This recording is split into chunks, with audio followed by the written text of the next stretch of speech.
Selamat malam ya, teman-teman mahasiswa semuanya. Salam sejahtera buat kita semua. Bertemu kembali ini dalam perkuliahan kita untuk bimbingan karir ya. Kali ini kita masuk kepada materi kesesuaian individu dan pekerjaan. Jadi kemarin kita sudah belajar sedikit mengenai sikap ya, dan juga kepribadian. Nah, sekarang kita hubungkan dengan pekerjaan. Ada satu bagian lagi yang berhubungan dengan sikap dan kepribadian, yaitu nilai. Nanti kita akan bahas juga sebelumnya ya. Oke, baik. Sebelum kita lanjutkan, saya harus memastikan dahulu untuk jaringannya apakah tampilan sama suaranya, audio videonya sudah bisa diterima dengan baik di tempat teman-teman. Mohon dicat di YouTube-nya ya. Oke, saya cek di YouTube sebentar ya, dicat ya. Mengenai absensi yang disiakat karena siakatnya trouble, ya nanti saya masukkan videonya ke sana, nanti teman-teman bisa absen di siakat. Tapi jangan lupa nanti ya malam ini. Nah, karena kalau lebih dari hari ini nggak terhitung nanti ya. Oke. Oke, sudah ya. Suara agak pelan. Gedeke ya. Ya wis, oke. Tak banterke ya suarane ya. Ya udah enggak apa-apa, zakat masih trouble, biarkan saya ya. Ya mungkin yang akses banyak atau lainnya ya. Oke, baik. Saya lanjutkan sekarang karena informasinya sudah jelas, sudah bisa diterima suaranya. Mas Muhammad Darmawan suara agak pelan ya. Maksudnya tuh saya dipelankan apa saya suruh lebih keras? Kayaknya sudah keras ya. Ya nanti. Oke, saya keraskan ya. Baik.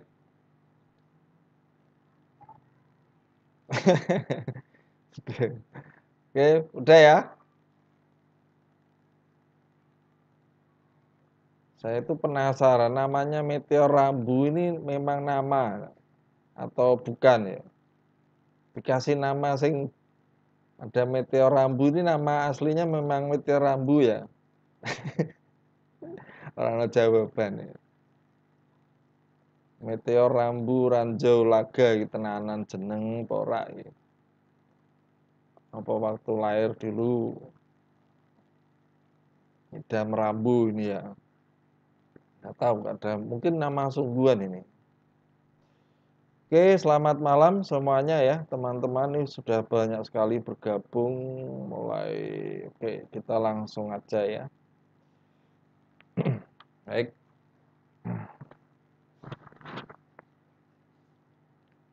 Ya, sekarang kita masuk ke kesesuaian.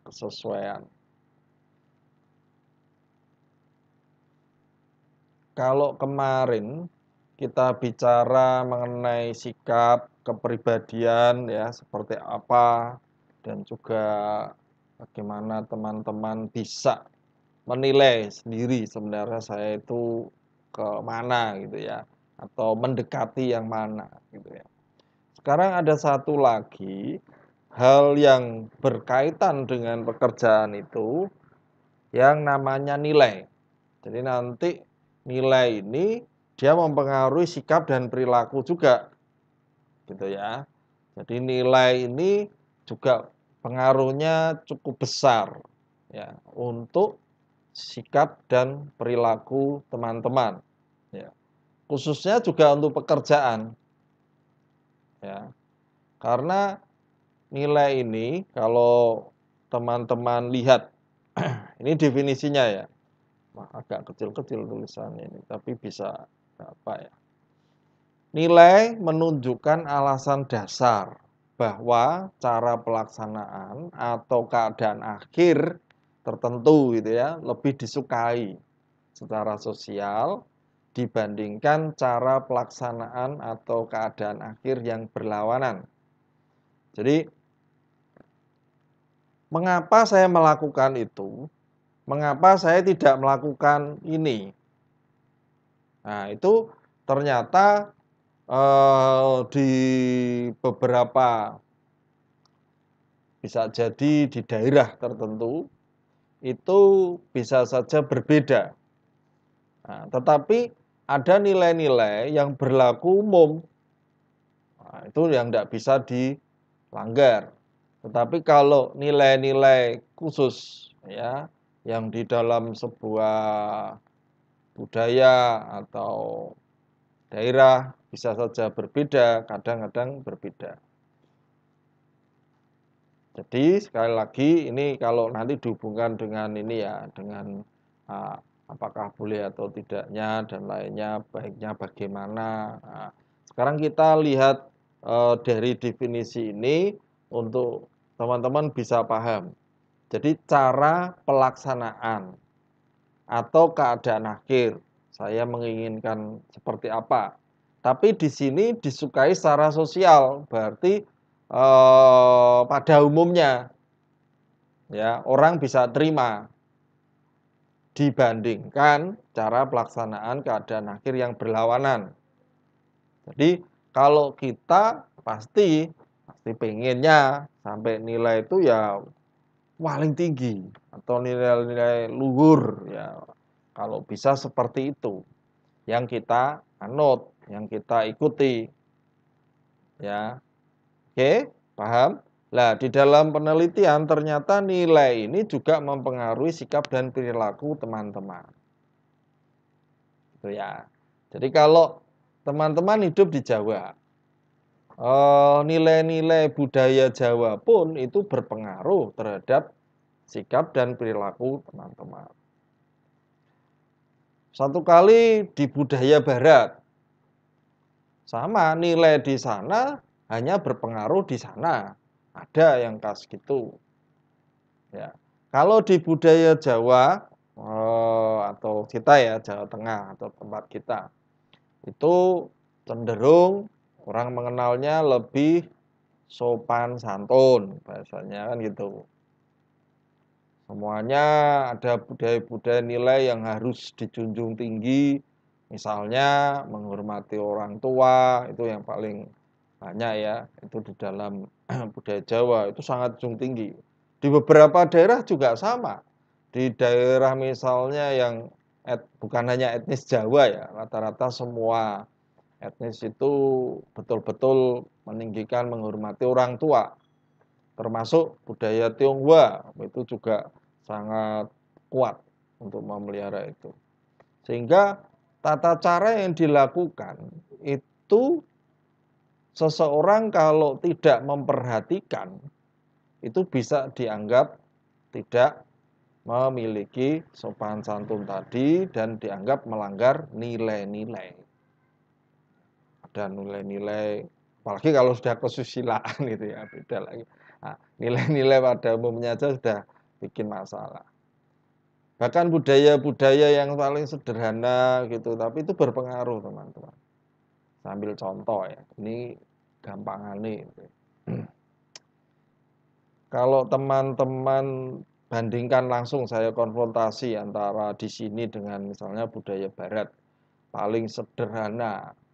Karena teman-teman mungkin pernah apa itu, nonton film gitu, nonton film barat. Di sana itu di Amerika atau di budaya barat pada umumnya di Eropa itu, di Amerika terutama ya. Anak kalau sudah besar ya, itu seperti sahabat dengan orang tuanya. Saking akrabnya ya, mereka itu seperti teman. Sehingga di dalam kehidupan sehari-hari pun, ini kalau sudah dewasa ya, kalau masih, eee, kecil biasanya tidak, panggilannya beda, ya, Pak Dedi atau apa. Tapi kalau sudah dewasa, ternyata manggilnya itu adalah nama langsung, nama orang tuanya. Itu biasa di sana. Itu bukan dia tidak sopan, bukan, itu menunjukkan bahwa, anak tersebut sangat dekat dengan orang tuanya. Jadi dia manggil ya misalnya, eee, orang tua Anda namanya misalnya Hadi gitu. Semakin teman-teman dekat dengan orang tua, itu kalau di sana, kalau di barat sana ya sudah biasa dipanggil Hadi. Nah, sekarang saya tanya kepada Anda, bayangkan kalau di sini Anda kira-kira manggil itu ayah Anda itu manggil, "Di Hadi," gitu kan. Piye kira-kira? Bisa-bisa Anda ndak boleh pulang Anda ya. Ya orang tua dijangkar, dipanggil gitu, pasti ndak cocok. Di budaya kita, dinilai di sini itu tidak bisa. Tapi di sana, ya manggil, "John, gimana kabarnya?" Wah itu padahal itu adalah omong-omongan antara anak dengan bapaknya, jadi dipanggil langsung nama. Ini baru contoh sederhana terkait dengan ini. Nah, ini juga ternyata terkait dengan nilai ini, itu ada beberapa hal yang di dalam diri seseorang itu berbeda-beda. Nah, ada beberapa jenis nilai, tetapi secara umum itu ada istilahnya nilai terminal sama nilai instrumental ya. Kalau nilai terminal itu keadaan akhir yang diinginkan, itu yang paling akhir ya. Menurut saya itulah yang paling bagus nilainya. Itu harapan atau cita-cita yang paling tinggi itu namanya nilai terminal. Kalau nilai instrumental itu perilaku atau cara-cara yang lebih disukai untuk mencapai nilai-nilai terminal seseorang. Jadi kalau bahasanya apa ya? Kalau suatu melakukan pekerjaan itu kayak terminal itu misinya, visinya kebalik ya. Terminal itu visinya. Sedangkan instrumental itu misinya, cara melakukannya. Itu sebagian seperti itu. Namun di dalam kehidupan orang karena berbeda tadi, kadang-kadang beberapa orang menganggap itu sudah terminal, tapi beberapa orang menganggap nilai itu masih instrumental. Bisa. Tetapi kalau, yang betul-betul mutlak atau terminal ya artinya itu di beberapa orang sama itu nanti kita bisa lihat itu berarti hanya terminal. Tetapi ada beberapa nilai instrumental yang bagi seseorang itu sudah terminal, sudah final. Ya, itu bisa saja terjadi. Paham ya? Oke, kita akan menjelaskan, tadi sudah saya hubungkan dengan budaya, sekarang kita akan melihat ke pribadi individu ya. Nilai yang ada di dalam diri Anda dan saya. Ya. Ada beberapa contoh nilai, ini contoh saja ya. Tentu jauh lebih banyak dari ini. Ini contoh-contoh nilai terminal. Misalnya, seseorang ingin apa? Segala sesuatunya itu hidup yang menyenangkan. Itu sudah kalau saya hidup yang menyenangkan itulah nilai tertinggi bagi saya. Saya aman dan tenang, nilai tinggi. Rasa keindahan, jadi itu nek wis suka satu yang indah-indah ya itu sudah wis arem artinya sudah sampai ke tingkat itu dia sudah selesai, final. adil, persaudaraan, mencintai yang lain, kemerdekaan, bahagia ini juga sama. Tapi Anda perhatikan contoh-contoh yang itu kan yang paling ya di sini nilai terminalnya itu anggap aja yang dalam arti yang paling akhir yang diharapkan. Ya. Sedangkan nilai instrumental ini adalah cara untuk mendapatkan nilai terminalnya tadi. Bisa senang, jujur, bersih, rasional, penuh kasih sayang, memiliki kemampuan, semangat, menolong, imajinatif, ya, intelektual, tanggung jawab, pemaaf, patuh, disiplin diri. Ya, ini adalah untuk membawa kepada nilai terminalnya. Begitu ya, teman-teman. Moga-moga tidak bingung.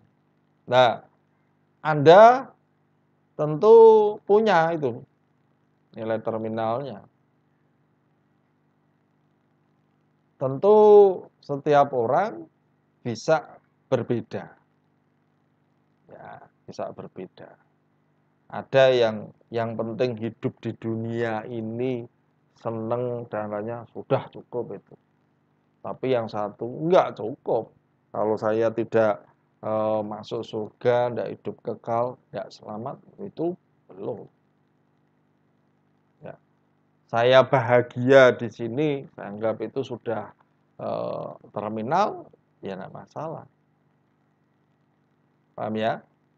Nah, berdasarkan ini teman-teman, ternyata ya ini nanti juga berpengaruh terhadap diri teman-teman untuk menyikapi gitu. Ya, berperilaku dan bersikap. Nah, di dalam penelitian gambaran nilai tadi semoga juga nanti menolong karena itu kalau dihubungkan enggak bisa dipaksakan ya. Artinya gini, bagi seseorang kalau pencapaian nilai itu sudah tercapai, ya, dia tidak mau yang lain sudah. Tapi bagi seseorang kalau itu belum tercapai, dia akan berusaha untuk mencapainya. Nah, berarti sikap dan perilakunya akan berbeda. Paham ya di sini ya? Sampai di sini. Di nilai mempengaruhi sikap dan perilaku. Nah, sekarang kita akan menghubungkan kepribadian dan nilai seseorang. Ingat yang pertama dulu. Ya, sebelum kita kepribadian. Jadi yang sudah kebiasaan dan lainnya yang kita lakukan itu juga ada hubungannya dengan nilai. Ya, kesesuaian. Jadi ini kita akan lihat ke sana. Nah, di dalam ya ada buku yang personal dalam bukunya personality ya. Itu juga ada teori di sini yang sering kali diacu gitu ya, dipakai gitu ya. Walaupun ini juga ada tokoh-tokoh lain yang mungkin juga menyampaikan yang berbeda, tetapi ada yang minimal itu ini ya, secara umumnya itu hampir sama sebenarnya. Hanya yang namanya apa ya, ilmuwan atau mungkin yang membuat suatu teori dan lainnya itu selalu berkembang. Apalagi ilmu-ilmu sosial. Nah, ini saya ambil dari yang miliknya John Holland nanti ya, John Holland. Jadi di dalam personality ini kesesuaian individu dan pekerjaan itu mengemukakan bahwa kesesuaian antara tipe kepribadian dan lingkungan pekerjaan itu menentukan kepuasan dan perputaran karyawan juga. Jadi kalau di dalam Anda nanti bekerja, ya, ternyata kepribadian Anda dan dan di dalamnya ya. Jadi nilai itu ada juga yang sudah nantep di dalam diri kita itu bersatu dengan kejujuran apa-apa itu juga membentuk pribadi Anda gitu loh maksudnya. Nah, ketika ini dihubungkan dengan pekerjaan, nah, ini akan menolong kita atau menolong Anda dan saya puas atau tidak. Bahkan nanti kalau Anda jadi pemimpin, Anda bisa melihat dari kepuasan itu untuk melakukan perputaran untuk mencocokkan, ya, ini sebenarnya cocok ben orang itu atau orang mencapai kepuasan atau bahagia dia di dalam bekerjanya, membuat dia loyal, betul-betul semangat dan lainnya itu, kalau nanti Anda jadi pimpinan perusahaan, memandang itu adalah suatu kepentingan. Ya ketika orang bekerja dia sukacita, sangat karena apa? Cocok dengan kepribadian dan nilai yang dia miliki. Paham ya? Nah, John Holland ini dia mengidentifikasi ada 6 tipe kepribadian ya yang cocok dengan nanti dicocokkan dengan pekerjaan. Ini contohnya ada beberapa hal. Kemarin memang ini ya saling ya. Tapi kalau seandainya nanti Anda membaca buku lain atau yang lainnya boleh istilahnya ada berbeda ya. Tetapi hampir-hampir mirip lah, hampir-hampir mirip. Mungkin ada beberapa istilah-istilah yang sedikit berbeda, tetapi untuk karir assessment ini ya apa ya istilahnya pendekatannya itu sebenarnya hampir sama. Baik, saya langsung ya untuk mengetahui ini saya bawa kepada teorinya John Holland ada 6. Ya. Menurut John Holland itu ada realistik, ya, investigatif, artistik, ya, perbedaan yang sosial, enterprising, ya, sama konvensional. Kira-kira itu yang seperti apa? Kita coba lihat ya. Ya, menurut dia ya, itu ada yang realistik, ini mulai dari realistik dulu ya. Jenisnya realistik, menurut John Holland itu mengatakan, orang yang seperti ini biasanya lebih menyukai aktivitas fisik yang membutuhkan keterampilan, kekuatan, dan koordinasi. Itu orang yang jenisnya itu ya realistik menurut John Holland ini. Nah, karakteristik kepribadiannya bagaimana?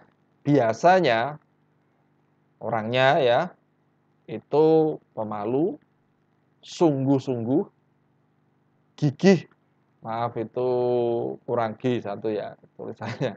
Gigih Mas, bukan IG. Gigih, stabil, mudah menyesuaikan diri sama praktis. Ini menurut John Holland karakteristiknya atau ciri-ciri kepribadiannya itu pada umumnya. Nah, mengenai ini jangan Anda bayangkan itu bisa yang ilmu-ilmu sosial psikologi begini tidak bisa mengatakan ini 100% benar, tidak ada ya. Tapi Anda harus paham bahwa ini dibuat teori-teori dan lainnya itu adalah yang mendekati ya, mendekati kemungkinan besar seperti itu ya.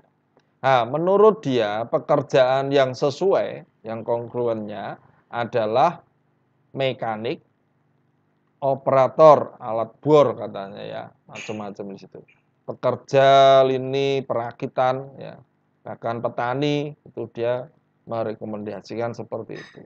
Jika orang tersebut memiliki ini jenis realistis ini yang memiliki ciri-ciri karakteristik seperti ini. Gitu. Jadi menurut teori ini ya, kalau orang dia sesuai dengan jenisnya dan sesuai dengan ciri-ciri kepribadiannya, orang itu bekerja pada bidang-bidang itu, dia nanti akan dalam garis itu ya, dalam itu dia akan bahagia. Karena itu cocok. Nah, menurut itu. Kalau Anda membantahnya nanti, wah murah mesti.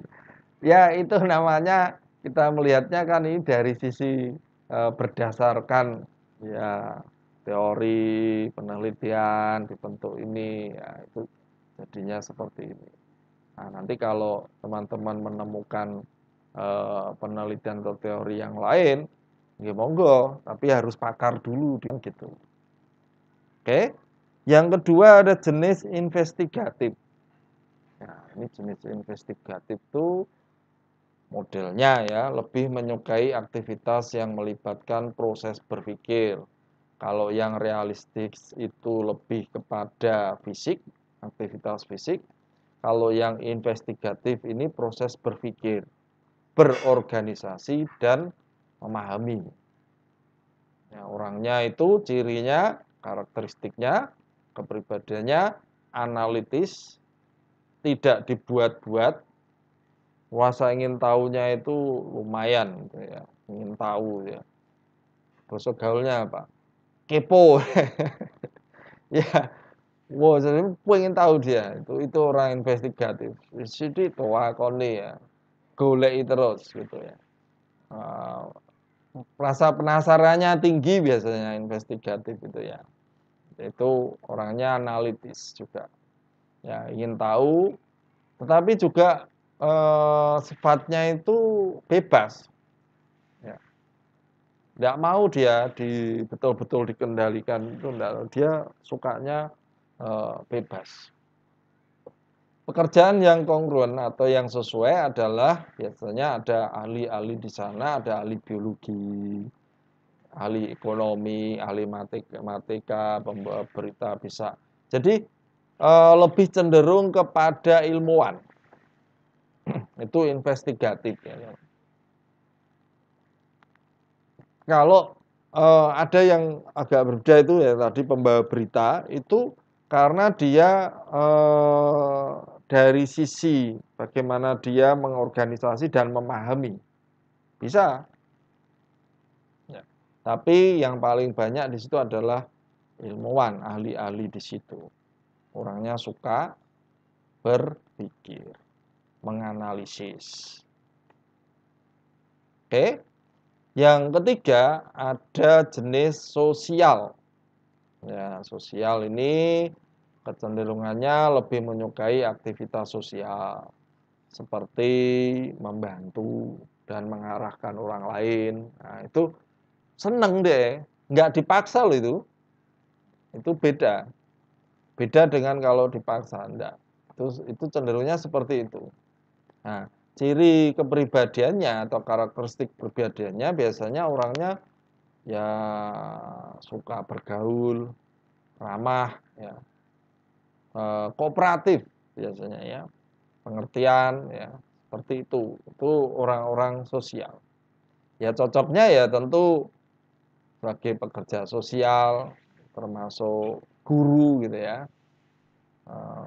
konselor juga, psikolog klinis gitu ya. Jadi dalam tanda petik jangan salah ya, itu guru loh ya. Bukan. Jadi kalau dosen itu sebenarnya guru juga dia. Kalau istilahnya kalau Anda disebut mahasiswa makanya dosen mah guru kan gitu kalau. Tetapi dalam konteks ini berbeda. Jadi kalau tugasnya guru itu lebih cenderung sosial ya. Tapi kalau dosen sudah jangan Anda bayangkan seperti sosial. Karena dosen itu tanggung jawabnya berbeda. Bukan hanya ngajar saja, dia ada di sana tridharmanya, ada penelitiannya, mau tidak mau dia harus memiliki juga yang lain tadi untuk investigatif dan lainnya. Tapi kalau yang dicontohkan ini itu adalah guru. Ya, dari sisi jiwanya untuk menyalurkan. Walaupun seorang dosen pun juga memiliki itu. Tapi itu kalau dia mau berkarir di dosen, dia tidak bisa mengandalkan itu saja. Karena ngajar saja dia tidak bisa berkarir di dosen. Karena di sana ada penelitian. Makanya di dosen dia punya tridharma itu dipaksa. Dipaksa apa namanya? Pengabdian pada masyarakat. Ya, itu dosen. Rada beda sedikit ya dengan guru. Ya. Nah, di sini ada psikolog klinis juga, konselor juga. Tapi ya campuran ya teman-teman. Nah, saya bilang tadi tidak bisa kita menjas atau ini harus jadi ini, harus jadi ini. Yang persis memang yang tahu persis ada sebenarnya. Berada di mana, senangnya di mana itu nanti juga kita sendiri. Orang lain kalau Anda jadi pimpinan itu hanya mengarah-arahkan berdasarkan apa yang Anda cerminkan, Anda kelihatkan, Anda dari kepribadiannya itu kan tertampil, kelihatan. Itu pegawai itu kalau bekerja pas ini kok bisa seneng ya. Nek ditaruh di sana kok enggak ya. Nah, itu pimpinan yang bisa melihat itu. Tetapi mengenai kepuasan di dalamnya adalah Anda sendiri yang bisa. Oke, saya lanjut konvensional. Ini menurut konvensionalnya John Holland.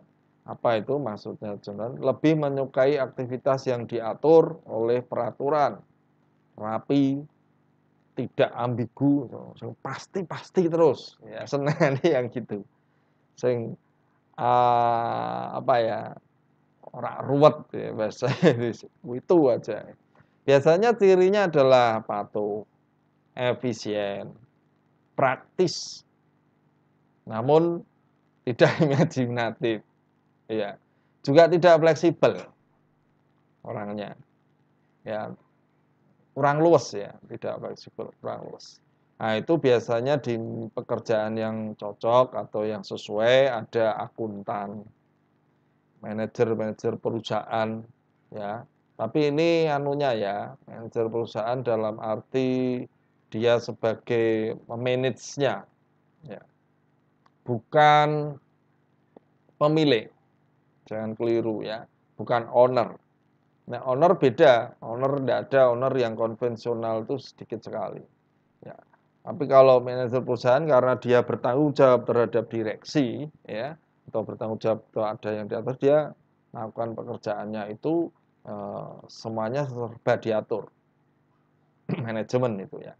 Kasir bank, juru tulis itu semuanya konvensional. Ya. Kalau tidak memiliki ciri ini ya sulit. Bayangkan aja kalau misalnya Anda jadi kasir bank. Bagi orang tertentu suka, seneng wis pokoknya itu setiap hari itu nerima uang walaupun bukan uangnya dia, tapi itu dia enjoy aja. Tapi kalau yang tidak suka, jangankan 1-2 bulan di situ, ngitung terus, pasti dia nggak tahan. Ada orang suruh duduk itu loh, duduk 1 jam itu wis gatal dia di kantor gitu, wis pengen keluar dan lainnya. Dia ndak nikmati itu. Tapi ada yang ndak, berjam-jam duduk atau apa, apalagi kayak ini kayak kasir ya tiap hari, setiap malam dia ya hanya nerima uang dan seterusnya seperti itu. Tapi ada yang enjoy, ada yang tidak. Nah, ternyata menurut John Holland itu ternyata ini cocok-cocokan juga ternyata ya. Ada yang tadi giat. Giat ya. Ini yang langsung saya terjemahkan ya bahasa Indonesianya. Dia lebih menyukai aktivitas verbal di mana terdapat banyak peluang untuk mempengaruhi orang lain dan memperoleh kekuasaan. Kalau ini suka ngomong, bicara. Biasanya cirinya gimana? Percaya diri orangnya, betul-betul pede orangnya ya. Kemudian ambisius. Ambisius itu penuh dengan apa ya? Ambisi. Ya. Ambisius kalau kebablasan kurang baik ya memang ya.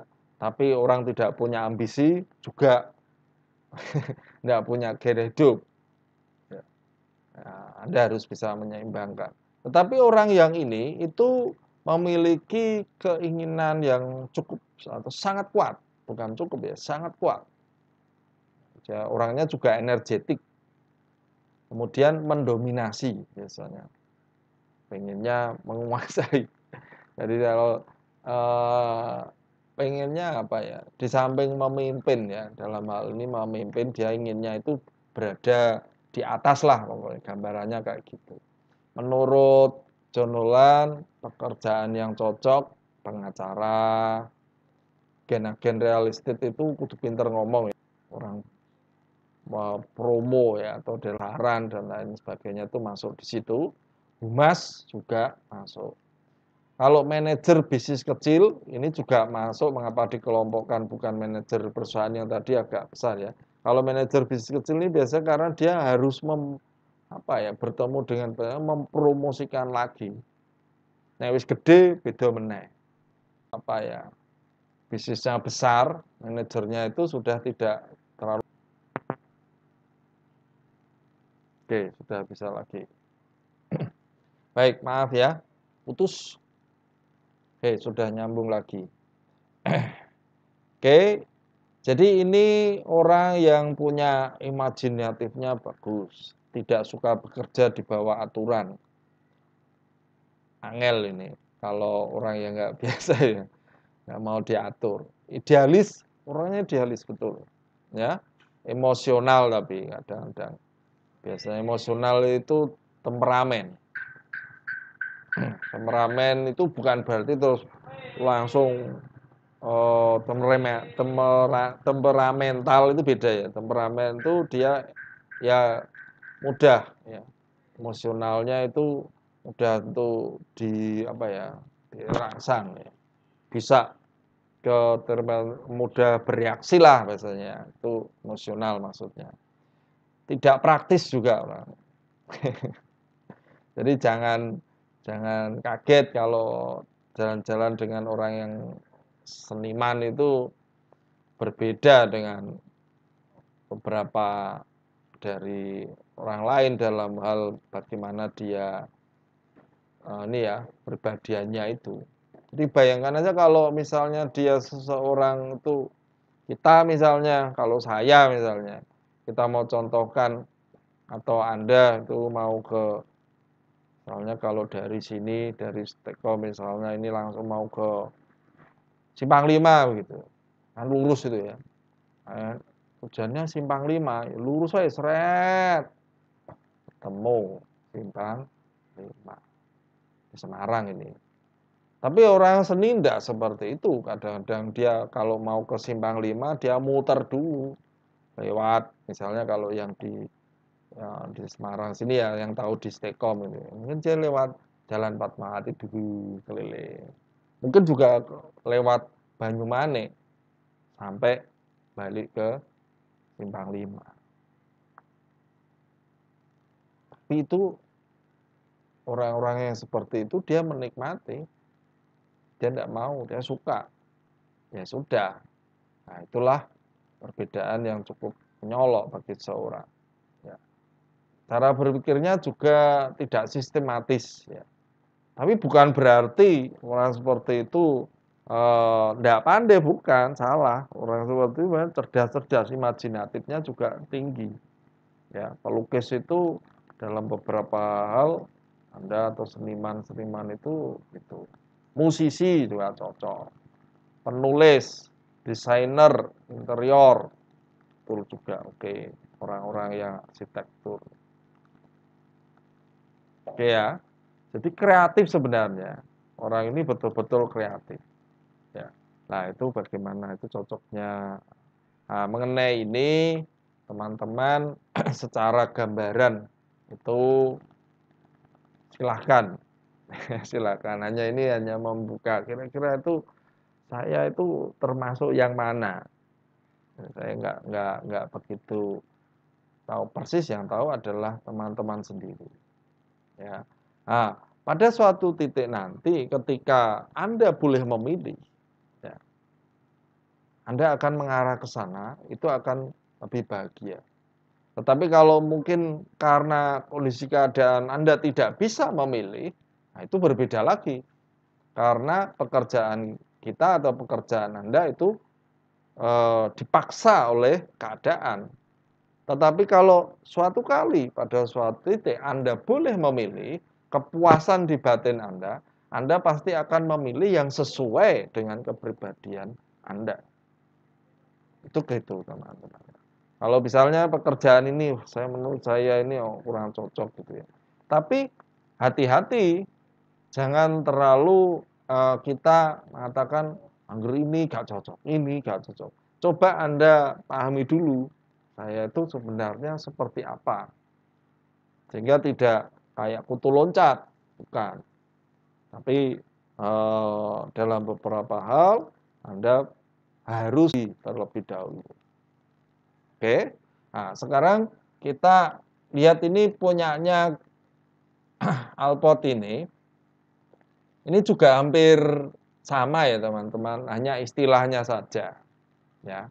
Tapi dia membagi juga 6, hanya agak berbeda. Yang satu ini menurut dia loh ya, itu ekonomis, estetik, sosial, political, religius, theoretical. Ya, ada beberapa yang ini ya agak berbeda menurut John Holland tadi.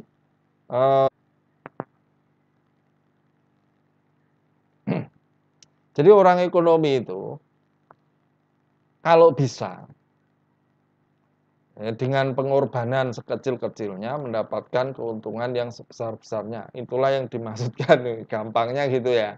Menimbang saya nyampaikan terlalu luas, tapi dengan pemahaman ekonomi itu Anda mengerti, oh orang itu yang seperti itu. Ya, itu orang ekonomis namanya. Kemudian estetik ini sama dengan tadi yang lebih ke cenderung, ini kan nggak beda istilahnya ya, artistik. Kalau di sini menggunakan istilah artistik, di sini menggunakan estetik. Ini nggak beda jauh. Sosial, ini orang yang senang bergaul, ini hampir sama ya dengan sosialnya John Holland tadi. Political, ini tipe orang mempengaruhi orang lain, ini juga samanya dengan mana? Sama yang ini. Nih ya, memperoleh kekuasaan gitu ya. Itu yang sama dengan ini, dengan dia menggunakan istilah giat tadi. Atau kalau dalam ini apa namanya? Ini loh, bahasa Inggrisnya dia menggunakan enterprising ini. Ya, beda. Ya, selisih-selisih sedikit lah. Kemudian religius lah, ini yang ini agak di Holland tadi tidak ada. Ya, di Holland lagi tidak ada. Ya. Berbeda ini berbeda dengan sosial. Kalau yang religius ini orang yang senang kesatuan dan mengerti alam semesta ini menurut Alpot ini dia lebih cenderung ya sukanya ke arah yang ke atas lah ya. Horizontalnya kurang ya, tapi dia sana segalanya. Anggap aja agamis. Semuanya serba ke sana, religius orangnya lebih tapi beda ya. Sebenarnya yang dimaksud Alpot ini bukan agamis. Nah, agamis itu lebih kepada aturan-aturan yang ada, tapi kalau religius itu tidak. Dia makanya dia menggunakan istilah kesatuan dan mengerti alam semesta antara hubungan manusia dengan Allahnya, dengan Tuhannya itu bukan dalam arti agama, tidak. Ini beda ya sebenarnya. Religius itu sebenarnya adalah di situ. Jadi dia ini banyak dimiliki biasanya adalah orang-orang timur. Ya, budaya timur itu religiusnya kuat sekali ya, banyak sekali itu ya. Ya keyakinan, kepercayaan tetap masuk di situ gitu ya. Tidak harus agamis, tapi religius ini yang penelitian dan memunculkan teori-teori ini, memunculkan hal-hal yang menurut beberapa orang itu kadang-kadang ada yang nggak memperhatikan, tetapi saya menyampaikan ke Anda karena ini adalah menyangkut kepentingan Anda dan saya. Terkait dengan apa? Nilai. Terkait dengan nilai tadi, akibatnya saya ingin hidup itu ingin bahagia kok. Saya hidup itu untuk apa? Itu harus kita temukan di situ. Bekerja juga untuk apa? Kalau tidak ketemu di sana, Anda tidak memiliki nilai-nilai tadi, ya kerja juga saya hidup di sini itu nggak memiliki apa-apa. Itu ya. Oke, silahkan nanti dilihat-lihat ya. Kira-kira itu saya cocok di mana pada suatu titik ketika Anda sudah artinya apa ya? Terbebas dari tekanan dan Anda bisa memilih. Pilihlah pekerjaan yang memuaskan betul-betul pribadi Anda. Itu yang luar biasa. Ya, pasti Anda bahagia di situ. Tapi kalau Anda belum mencapai titik itu, masih umek ya, dalam arti itu untuk memenuhi kebutuhan dalam tanda petik makan hidup gitu ya, untuk hidup saja, ya jangan terlalu berpikiran untuk ke sini. Tetapi arahnya adalah kalau itu bisa diusahakan sejak awal dengan sesuai dengan kepribadian dan kesukaan Anda, apakah itu tidak lebih baik? Nah, ini maksudnya silahkan Anda mengarahkan ke sana. Ada orang-orang yang konsisten seperti itu, teman-teman. Jadi saya hidup sejak awal ini untuk apa ya? Dia kemudian menyatakan saya sukanya ketika ini, sukanya ketika ini. Saya cocok dengan ini, kepribadian saya seperti ini. Nah, itu biasanya bisa sukses. Ya, rata-rata seperti itu orang sukses. Paham ya? Saya barusan tadi juga ketemu teman. Teman datang sini, teman dari Malang. Saya juga cerita teman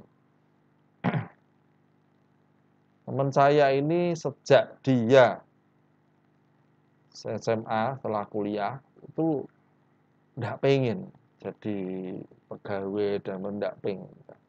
Pengennya ya usaha sendiri, enggak pengen ikut orang, enggak mau. Walaupun dia sarjana, pendidikan tinggi, dia enggak mau. Karena dia enggak bisa di bawah pengaturan orang lain ternyata enggak bisa.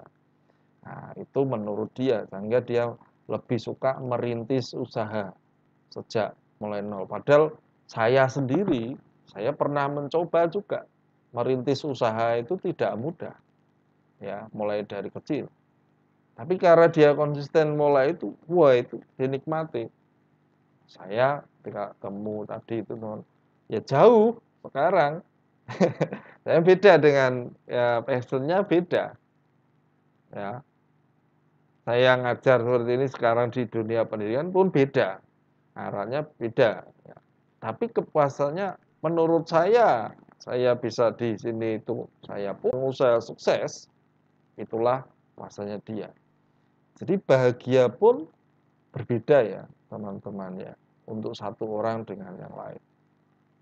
Ada yang mungkin juga sudah sukses dalam arti ekonominya, tetapi di dalamnya itu dia ya nggak sreg di dalam pekerjaannya waktu itu, nah itu ya silahkan Anda yang tahu. Sebaliknya ya biasa-biasa saja, nggak berlebihan, cukup tok, tapi bahagianya luar biasa. Itu juga ada. Paham ya teman-teman? Sampai di sini dahulu ya apa yang saya sampaikan. Semoga banyak ya ambil yang bermanfaat saja ya. Yang tadi yang menurut Anda nggak cocok ya ABK saja ya. Yang cocok, yang baik, nah, ilmunya baik, Anda bisa manfaatkan. Begitu sampai di sini, semoga teman-teman bisa ya memahami dan juga menghubungkan sendiri ya antara kepribadian, sikap dan nilai yang teman-teman harapkan. Terima kasih, sampai jumpa lagi minggu depan. Selamat malam ya. Waktunya sudah cukup lebih dari 1 jam. Nanti minta tolong tetap masuk di Siakat untuk presensi masuknya ya. Untuk tetap review supaya masuk presensi. Ini nanti saya langsung proses masukkan coba di Siakat ya. Siakat ditutup jam 23.59. Jadi diusahakan sebelum 23.59 teman-teman sudah absen ya. Oke, terima kasih. Selamat malam. Mohon maaf jika ada beberapa yang tidak berkenan, mohon dimaafkan ya. Salam sehat, tetap semangat.